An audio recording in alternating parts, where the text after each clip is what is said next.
E nós vamos agora ler a Bíblia. Abra aí sua Bíblia, você tem a Bíblia. Quem não tem Bíblia, pega o celular. Pega uma Bíblia para ela aqui, pessoal. Eu sempre costumo orar antes de ler a Bíblia, então vou fazer uma oração. Senhor Deus e Pai, nós estamos com a Tua palavra aberta. Pedimos que o Senhor esteja falando conosco através dela. Nos concede Teu Espírito, nos concede o arrependimento, nos concede, ó Deus, a transformação do caráter conforme o Teu, em nome de Jesus, amém. Josué 24:14. Agora, pois, temei ao Senhor e servi-lo com integridade e com fidelidade. Deitai fora os deuses aos quais serviram vossos pais, da além do Eufrates e no Egito, e servi ao Senhor. Porém, se vos parece mal servir ao Senhor, escolhei hoje a quem servais, se aos deuses a quem serviram vossos pais, que estavam da além do Eufrates, ou aos deuses dos amorreus em cuja terra habitais. Eu e a minha casa serviremos ao Senhor. Isso aqui foi Josué quem falou. É uma passagem bem conhecida da Bíblia, né? Escolham hoje a quem vocês querem servir. Haviam diversos deuses que eram adorados na região. Abraão, ele saiu da terra do Eufrates, uma cidade chamada Ur dos Caldeus, né, que ficava além do Eufrates, como Josué diz aqui. Né? E ali havia adoração falsa também, né? Havia deuses falsos. E foi exatamente por isso que Deus disse a ele, né? Sai da tua terra, da tua parentela, e vai para a terra que eu te mostrarei. Quando Abraão chega naquela terra, o que é que tinha ali também? Mais deuses falsos. Era a terra de Canaã. Eles adoravam diversos deuses. Na terra do Egito também havia diversos deuses, como ele fala aqui, né? A Babilônia, eles adoravam um deus chamado Marduk. Tem outro deus chamado Moloque, que era um deus horripilante, né? E na terra de Canaã, eles tinham um deus que chamava-se Baal. Isso daqui foi bem antes, né? Bem antes do rei Davi, bem antes do rei Salomão. E agora nós vamos abrir uma passagem em Reis, 1 Reis 18, 21. 1 Reis 18, 21. 1 Reis fica mais adiante, vai adiantando, depois de Samuel, tem o livro de Reis. Tem 1 e 2 Reis. Você abre 1 Reis, capítulo 18, verso 1 Reis 18, 21. Então Elias se chegou a todo o povo e disse: até quando cocheareis entre dois pensamentos? Se o Senhor é Deus, seguiu. Se é Baal, seguiu. Porém o povo nada lhe respondeu. Observe, como eu falei para vocês, né, aquele episódio de Josué, foi centenas de anos antes. E o que foi que Josué disse? Decida-se, né? Quem é que vocês querem servir? Querem servir quem? Querem servir ao Deus aqui, Deus da Babilônia, da além do Eufrates. Eu e a minha casa vamos servir a quem? A do Senhor. Aí Elias, centenas de anos depois, ou seja, mostra que o povo ainda não tinha o quê? Se decidir. Já pensou? As pessoas são extremamente demorosas, né? São extremamente indecisas na questão espiritual. Ficam empurrando as coisas, né? E ficam querendo passar a vida inteira em cima de quê? Do muro. Nem vai para um lado, nem vai para o outro. Não é assim? Não se dão conta que o muro já é do lado errado. Está em cima do muro já está do lado errado, né? Aí, observe, aí aparece o nome do Deus, né, que as pessoas adoravam, era Baal. Era um Deus que era extremamente popular. Quando chovia, as pessoas agradeciam a quem? A Baal. Não agradeciam a Deus. Diziam que era Baal que tinha mandado a chuva. Quando eles faziam colheitas grandes, eles davam ofertas a Baal. Eles faziam templos para adorar a Baal. Era um culto extremamente popular. E assim, o povo de Deus ia para o templo e ao mesmo tempo ia adorar Baal. Aí Elias e Josué, né? E vocês precisam se decidir. Vocês precisam saber quem é que vocês realmente querem adorar. Se Baal é Deus, siga ele. Mas se não for, se o Senhor for Deus, siga, adore somente ao Senhor. Aí o povo fez o quê? Se calou. Como é que a pessoa se cala? Por que eles se calaram? Não tinham o que responder. Geralmente quando a pessoa se cala é quando a pessoa está errada, né? Não é? Você vai falar, a pessoa se cala porque está errado. Se decidam. Será que hoje no mundo as pessoas já se decidiram? As pessoas ainda continuam ali pensando, né? O que é que eu faço? Quem eu sirvo? E ainda ficam grandemente em cima do muro, sem se decidir. Ou então, eu tenho a minha mãe, né, por exemplo, que a gente está dando estudo bíblico a ela também, né? E ela vem para o estudo bíblico. E quando depois vai para a igreja católica, a igreja que ela vai, né? Então, uma hora ela está no estudo bíblico, outra hora está na igreja lá. Aí minha irmã diz, a senhora não sabe o que é, né? Mas é exatamente esse o conflito que a gente fica, né? Entre as religiões que nós nascemos, né? A religião dos nossos pais, como está dizendo ali, né? Vossos pais serviram, ou ao Senhor. E as religiões, irmãos, de hoje, todas as religiões, elas são polarizadas. O que é isso? Elas estão inclinadas para um lado ou para o outro. Por exemplo, a igreja adventista, ela guarda que dia? O sábado. É conhecida, né? Mas ela acredito que é a única igreja, né, que existe por aqui que guarda o sábado. Todas as outras guardam o quê? O domingo. Você observa aqui na igreja, a gente tem um negócio chamado escola sabatina, que é o quê? É o estudo bíblico que a gente faz no sábado. As outras igrejas evangélicas têm a escola dominical, que é o estudo bíblico que elas fazem no domingo de manhã. Ou seja, é um negócio polarizado, entendeu? Existem igrejas que acreditam num negócio chamado predestinação. Já ouviu falar sobre isso? Que acredita que Deus predestinou aqueles que vão se salvar e predestinou aqueles que vão se perder. Existem igrejas que ensinam isso, né? Que não é a igreja adventista. A igreja adventista acredita no livre-arbítrio. Observe, como eu falei para vocês, né? É polarizado. Uma acredita que Deus predestinou e destinou aqueles que vão se salvar e se perder. E já outras, que no caso é a nossa aqui, né? Acredita que quem decide quem vai se salvar e quem vai se perder é nós mesmos. Porque Deus mesmo, por ele, salvava todos. A palavra de Deus mostra isso, né? No entanto, existem esses ensinamentos, né, no mundo, polarizados. Aí existe, olha, é interessante, existe uma igreja chamada tradicionalista e existe a igreja chamada fundamentalista. A igreja adventista é qual dessas duas? É tradicionalista ou é fundamentalista? A palavra tradicionalista já está dizendo, né? É uma igreja que valoriza o quê? Tradições. E uma igreja fundamentalista é uma igreja que valoriza o quê? Os fundamentos. Os fundamentos estão onde? Na Bíblia. Eu vou dar um exemplo de uma igreja tradicionalista. A igreja católica. É uma igreja que valoriza muito as tradições. Elas colocam as tradições em posição mais elevada do que a Bíblia, né? Mas não é só a igreja católica, existem outras igrejas. Por exemplo, a igreja, não é a igreja, mas a religião judaica também é uma religião que valoriza muito as tradições. Você lembra que Jesus chegou para os judeus da sua época e disse assim: em vão me adoram, ensinando doutrinas que são preceitos de homens, né?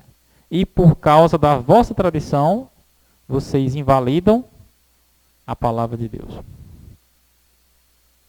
Porque teve um episódio lá Teve um episódio lá que Jesus estava comendo, né, com os discípulos, né? E os judeus chegaram e disseram assim: por que é que os discípulos não comem sem lavar as mãos? E foram perguntar a Jesus, né? Aí Jesus falou: olha, isso daí é uma coisa que vocês, é tradição de vocês, isso aí não está na Bíblia. Você não encontra nenhum versículo bíblico falando sobre esse negócio de lavar as mãos. Porque o lavar as mãos ali que ele estava falando não era nem lavar as mãos antes de comer, não. Era um negócio chamado purificação.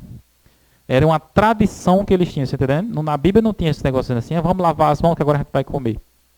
Porque isso aí é um ato de higiene que a gente deve lavar, né? Mas no caso deles, era uma tradição. Que eles se sujavam, não era porque as mãos deles pegavam em coisas impuras. Eles se sujavam porque entravam em contato com pessoas pecadoras. Já pensou? Por exemplo, no trajeto, você vinha da igreja para cá, né? E você passava por um bar ali, né? O judeu, ele já raciocinou. Eu passei na porta de um bar, então eu estou impuro. Para eu poder entrar na igreja, eu vou ter que lavar. Entendeu? Aí essa purificação, qualquer coisa que acontecesse, entendeu? Ele ia passando na rua e, por exemplo, o judeu, ele não se misturava com outros povos de outras raças. Então, se ele fosse passando na rua e de repente passasse um romano, aquele já era suficiente para ele se contaminar. Isso era o quê? Uma tradição.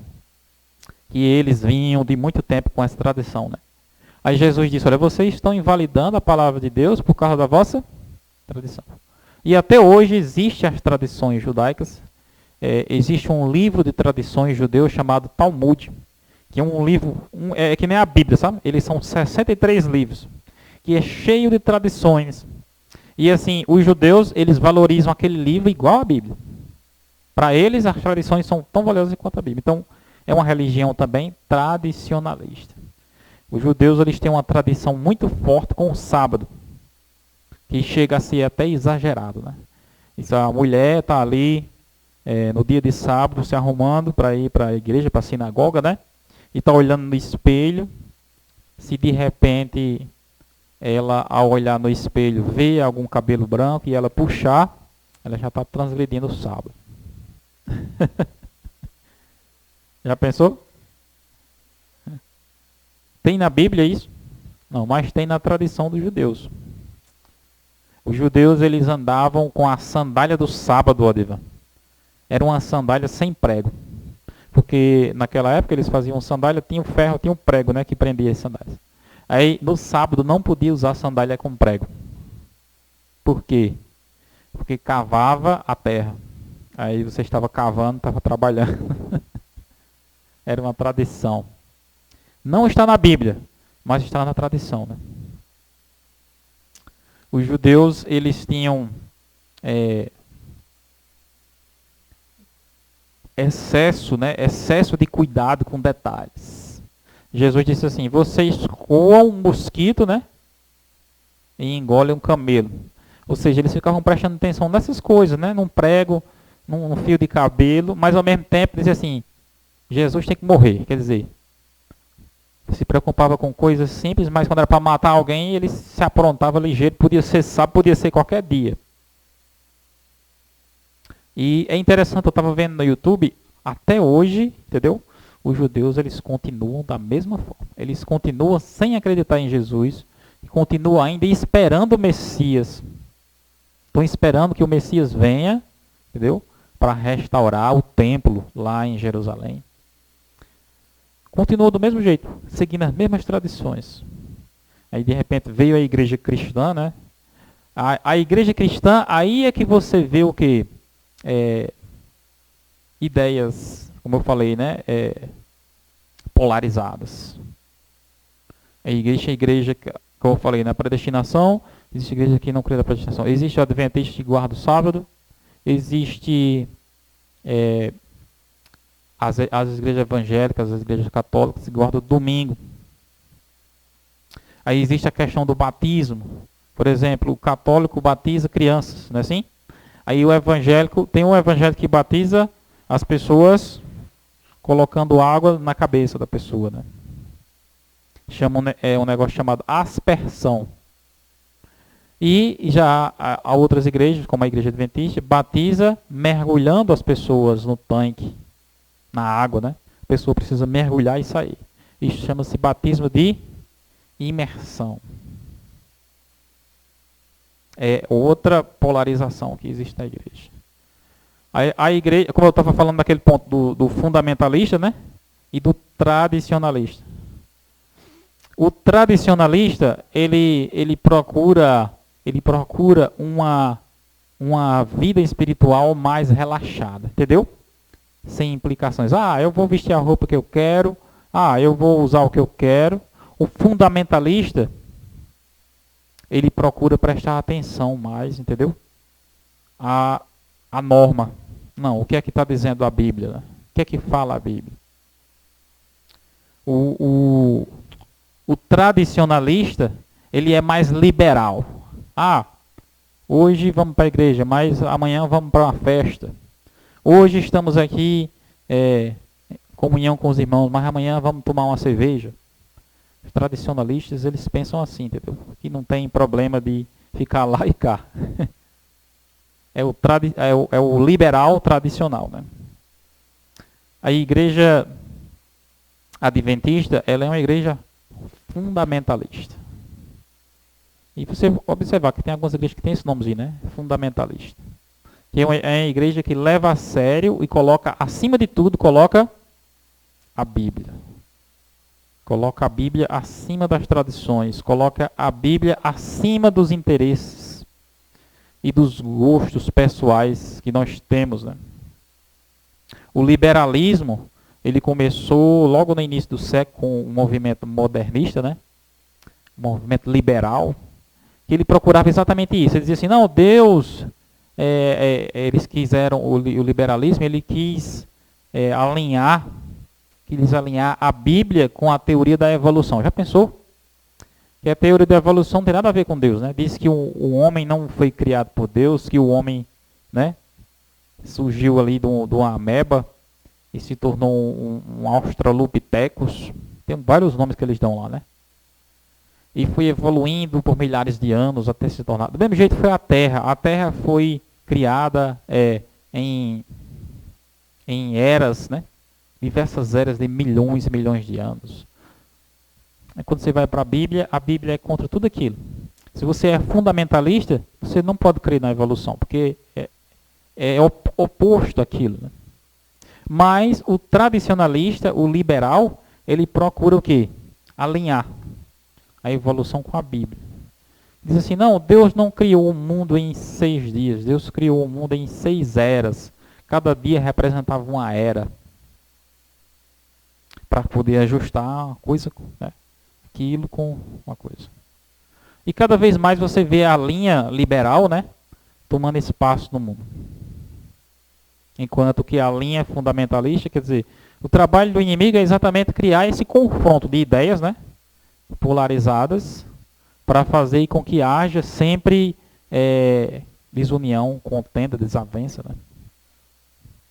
Você pode observar que dentro da igreja mesmo, né, aqui da igreja adventista, a igreja adventista é uma igreja que tem em muitas cidades, né? Aqui no Brasil, a igreja tem mais de 1 milhão de membros, né?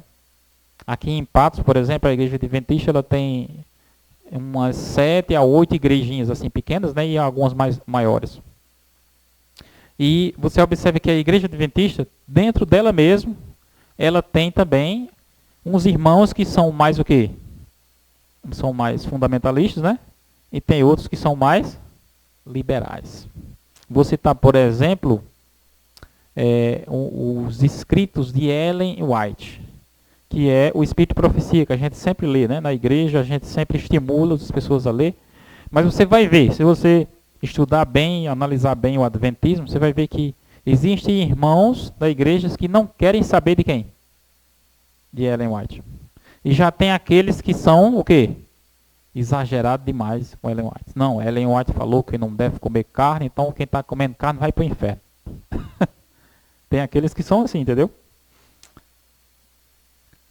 E Ellen White, ela falou, ela era uma pessoa fundamentalista, entendeu? ela falou sobre diversos aspectos da vida, a maneira como você deve se vestir, aquilo que você deve comer. Ela falou sobre hábitos de entretenimento que você deveria evitar, entendeu? Ela condena novela, filme, essas coisas, né? Teatro. E muitos irmãos da igreja gostam dessas coisas, o que é que eles fazem? Eles são liberais, eles dizem assim, não, isso aí que ela está falando, isso aí é um conselho que ela está dando. A gente pode aceitar o conselho dela ou não. Mas já aqueles fundamentalistas, né?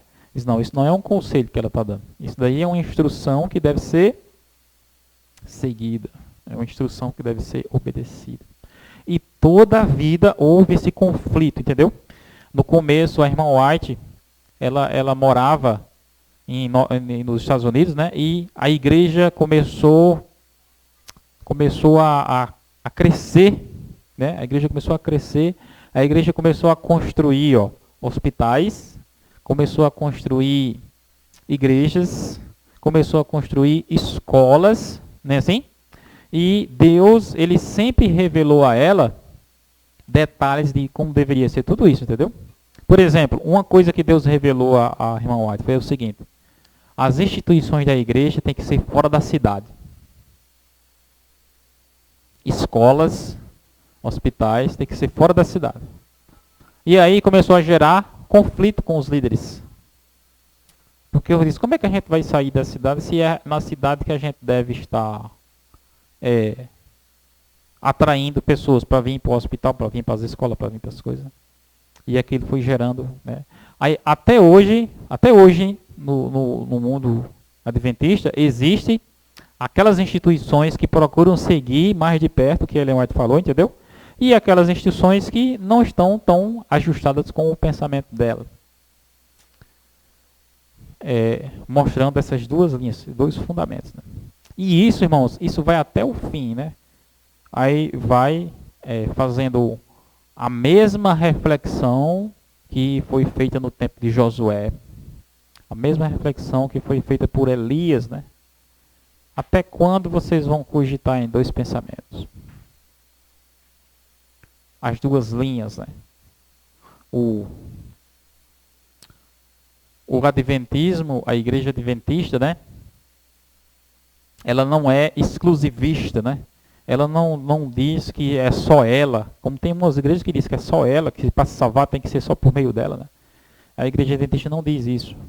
Ela convida, né, outras pessoas de outras religiões para comungarem junto, mas ao mesmo tempo ela acredita que isso é uma obra de Deus, é um chamado que Deus faz a cada um.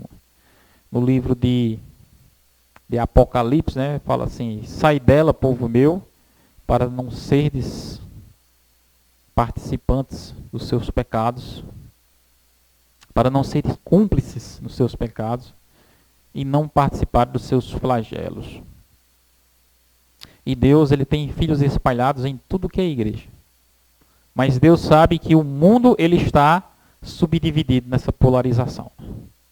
Ele está com diversas linhas, diversas frentes de pensamento.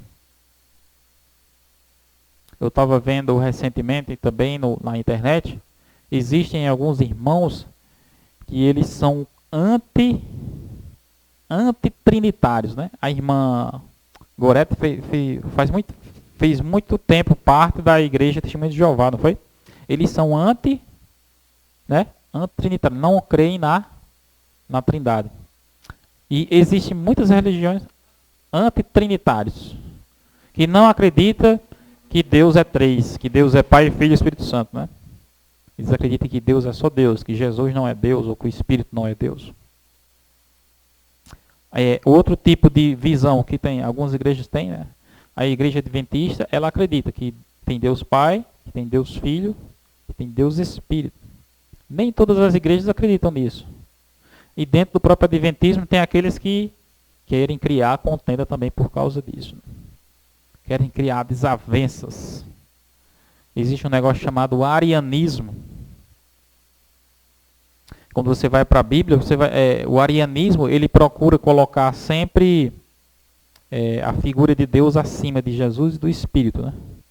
E quando você vai para a Bíblia, teve ocasiões em que Jesus falou isso, né? Que o Pai era maior do que ele, né?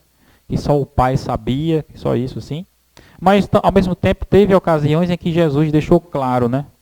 Dizendo que ele tinha autoridade para dar a sua vida, ele tinha autoridade para reavê-la de volta. Né? E tem diversos versículos bíblicos que deixam claro que Jesus ele tem uma autoridade igual à do Pai. Por exemplo, a autoridade de perdoar pecados. O único que tem autoridade de perdoar pecados é Deus, não é? E Jesus, no Evangelho, diversas vezes, ele aparece perdoando pecados. Inclusive, esse foi um dos motivos pelos quais os judeus procuravam matar ele. Porque eles diziam, como é que você quer tomar o lugar de Deus, né? Sendo que ele, de fato, era, né, igual com Deus. Por isso que ele tem essa autoridade. Aí tem a questão também do arrebatamento, da volta de Jesus. Quer dizer, eu sempre pensei assim que todas as igrejas acreditavam na volta de Jesus. Mas apenas a igreja adventista é que prega corretamente sobre a volta. Sabia? Você vai estudar nas outras igrejas, elas dizem que Jesus vai voltar secretamente. Ninguém vai ver. Já pensou? Quando você vai para a Bíblia, Mateus 24 diz, eles que ele vem com as nuvens do céu e todo olho o verá. Não é assim? Jesus, no João capítulo 14, Jesus disse assim, eu vou preparar lugar, e quando eu preparar o lugar, eu voltarei e vos receberei para mim mesmo. Observe, é muito claro as palavras de Jesus, não é assim? Você não vê dizendo assim, eu vou vir escondido e ninguém vai me ver. Ele não fala isso. Mas a maioria das igrejas evangélicas hoje acreditam nisso, né? Que Jesus vai vir escondido, secreto, e que as pessoas vão começar a desaparecer, né? Por exemplo, a gente está aqui sentado, de repente a Alda desaparece. Cadê a Alda? Foi arrebatada. Eles dizem assim, foi arrebatado, né? Eles dizem assim, ó, o avião vem ali, né? Vem ali, de repente o avião começa a cair. As pessoas pensam que o avião está caindo, por quê? O piloto sumiu. O piloto sumiu. O que foi que aconteceu com o piloto? Foi arrebatado. Existe até um livro, né, que gerou filme, um livro chamado Deixados para Trás. Que ele mostra exatamente isso, né? Essa crença de que Jesus vai vir escondido, secreto, né? E vai tirar as pessoas e as outras vão ser deixadas para trás. Observe. Aí, assim, são as igrejas evangélicas, né, que pregam isso, né? E pregam isso. No entanto, a igreja adventista, ela é distinta porque ela prega a volta de Jesus literal. A volta de Jesus visível. E a volta de Jesus será um evento extremamente presente, ou seja, não vai ter esse negócio de dizer assim, ele veio e eu não vi, não vai ter isso não. Vai ser um evento que não vai ter como você não ver. Vai ser uma coisa que vai chamar a atenção, que vai parar tudo, né? Parar. O brilho da volta de Jesus é muito mais forte do que o sol. Então não tem como não parar o mundo, né? Porque ele vai chamar a atenção geral. É isso que a igreja prega, né? Essa a verdade da volta de Jesus. Né? Do outro lado tem o arrebatamento secreto. Os reformadores da Idade Média, eles sempre identificaram as profecias bíblicas de acordo com a história. Você vai na história e você vê tudo acontecendo. Né? Por exemplo, essa questão da volta de Jesus, né? Por que as igrejas pregam que o povo de Deus vai ser arrebatado? Porque eles ensinam um negócio chamado a igreja não sofre. A igreja não passa por tribulação. É outra doutrina falsa, entendeu? Que é ensinada nas igrejas. A igreja de Deus não passa por tribulação. Ou seja, por isso que antes da volta de Jesus, o que é que acontece com as pessoas? São arrebatadas, para que elas não sofram. Aí você vai para a Bíblia, né? Quando você vai para a Bíblia, você vai observar que em todas as épocas o povo de Deus sofreu. Em todas as épocas. Jesus, quando ele recomendou aos discípulos, ele disse assim, ó, vocês vigiem, não foi? E vocês orem. Tem até uma passagem que ele diz assim, vocês orem para que a fuga de vocês não aconteça no inverno, nem no sábado. Ou seja, Jesus poderia ter dito assim, ó, não se preocupe com isso, porque vocês não vão sofrer. Está entendendo? Ele poderia ter dito isso, mas Jesus sabia que o fim envolveria sofrimento. Que as pessoas precisariam se preparar, que as pessoas precisariam orar, que as pessoas precisariam vigiar e perseverar.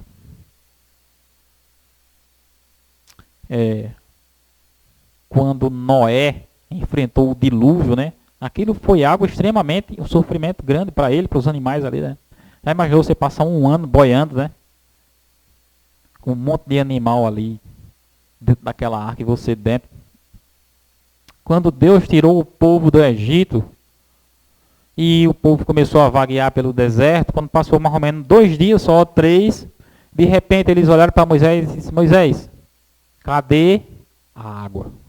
Cadê a água? O povo estava com sede e não tinha água. Observe, é sofrimento ou não é? Todas as épocas houve sofrimento. Sabe qual foram as pessoas que mais sofreram na Bíblia? Foram os discípulos de Jesus. Sofreram o pão que o diabo amassou. Todos os discípulos de Jesus, irmãos, eles viveram dificuldades. Todos eles. E você quer saber as dificuldades que eles passaram, você leia o livro de Atos dos Apóstolos.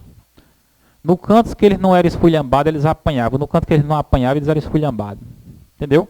No canto que eles não apanhavam de pedra, era de chicote. Quando não era de chicote, era de vara. No canto que eles não eram presos, eles eram açoitados. No canto que eles não eram açoitados, eles eram presos. E assim era a vida deles todinha. Os discípulos de Jesus, você observa, os discípulos de Jesus, eles são tão honrados hoje, né, Odivan? Que existe cidade com o nome dele, né? A cidade de São Paulo, é uma homenagem a Paulo, né? Tem outros exemplos aí, né? Tem o nome de discípulos, né? No mundo todo tem nomes, né? Como se essas pessoas fossem pessoas superiores a nós, né? Como estivesse dizendo ali. No entanto, eram pessoas iguais a nós e pessoas que sofriam mais do que nós. Aí, de repente, vem alguém com a teologia, com a teoria, dizendo, não, mas aí no tempo do fim, a igreja de Deus não vai sofrer. O que é que eu e você temos melhor do que Paulo para a gente não sofrer? Hein? Será que é porque a gente é mais bonito do que eles? Será que é porque a gente é mais santo do que eles? Porque eles andaram com Jesus, né? E nem o fato deles andarem com Jesus protegeu eles do sofrimento, né? Imagine nós que vivemos nesse tempo. A palavra de Deus é muito clara ao dizer que a igreja de Deus, no tempo do fim, no Apocalipse diz assim, esses são os que vieram da grande tribulação. Ele diz assim, esses aqui são os que escaparam da grande tribulação. São os que passaram por ela, né? E vieram dela. E venceram ela. Está entendendo? A vitória que Cristo nos dá, que o poder de Deus nos dá, não é nos livrar da provação, mas é nos dar a sua companhia em todas as provações. E isso é o conforto que nós temos. Jesus disse assim, no mundo vocês terão aflições, mas tenham bom ânimo. Eu venci o mundo. Ele falou assim, né? Eis que estou convosco todos os dias até a consumação do século. A palavra de Deus, ela mostra claramente isso, né? Deus, ele não chega para você e diz, ó, eu gosto muito de você, então você não vai passar por nada ruim. Ele nunca diz isso. Ele sempre diz assim, ó, você vai enfrentar muitas lutas, mas tenha bom ânimo porque eu estou contigo. Seja forte. Ele falou para Josué, né? Tenha coragem. Não temas, porque eu sou contigo aonde quer que fores. Não, agora vai ficar complicado por esse negócio das pessoas que querem guardar o sábado. Sempre foi, né? A religião adventista é uma religião difícil por causa disso, né? Você observa que o comércio todo trabalha no sábado, né? Como é que você vai conseguir emprego no sábado? Né? Se você realmente acreditar nisso, você nunca vai conseguir. Mas se você confiar em Deus e disser assim, Senhor, me ajuda, abra as portas, O Senhor prometeu que vai estar comigo. O que é que ele vai fazer? Ele vai agir. A gente tem um exemplo aqui de Jonas, né? Jonas estava no trabalho dele, o patrão não deixava ele folgar o sábado, né? Aí ele chegou pro patrão e disse: é o seguinte, eu vou me embora, né? Já decidi trabalhar em outra coisa e eu vou sair daqui. Aí o patrão perguntou a ele: mas o que é que você quer para não ir embora? Ele disse: não, eu quero que você me libere o sábado e aumente meu salário também. E o que foi que aconteceu? O patrão concedeu, né? Realmente eu não vou perder um funcionário tão valioso assim, né? Porque Jonas, ele ganha por um, trabalha por 3, né? Ganha por um, trabalha por 3. Aí o patrão gosta, né? Economiza. A gente vive num mundo que é assim, as pessoas estão sempre querendo oprimir, né? No entanto, no entanto, a gente vê que Deus, ele abre as portas. Aí Jonas foi e decidiu se batizar, né? Exatamente por causa dessa vitória que Deus concedeu. E você observa, né? A igreja adventista, você podia pensar assim, era uma igreja que não era nem para existir, né? Porque como é que vai existir em umas condições tão difíceis dessa, né? Mas a igreja adventista continua existindo, né? E você observa que dentro da igreja adventista tem pessoas prósperas, tem pessoas que trabalham, tem pessoas que ganham bem, mesmo com essas dificuldades. Por quê? Porque é fé nas promessas de Deus, né? Eu confio que o Senhor sempre estará comigo. Não é aquele negócio, Senhor, eu não estou aguentando, vou sair daqui porque está complicado para mim. Não é esse o pensamento certo. Senhor, eu sei que deve ser dessa maneira porque o Senhor deseja assim. Então o Senhor me abençoe, me ajude, né? Abra as portas. E é dessa maneira que Deus age. É dessa maneira, irmãos, que ele vai agir até o fim. Porque Jesus falou assim, o caminho largo é o caminho que conduz para a perdição. E são muitos os que andam por ele. E o caminho estreito é o que conduz para a vida. E poucos são os que acertam por ele. O caminho estreito, irmãos, é o caminho da Bíblia, né? O caminho dos fundamentos bíblicos. O caminho largo é o caminho do liberalismo, né? É o caminho da falta de compromisso. É o caminho em cima do muro. E o caminho de Deus, ele, por mais estreito que seja, ele promete, né? Sempre estarei contigo. Amém? Vamos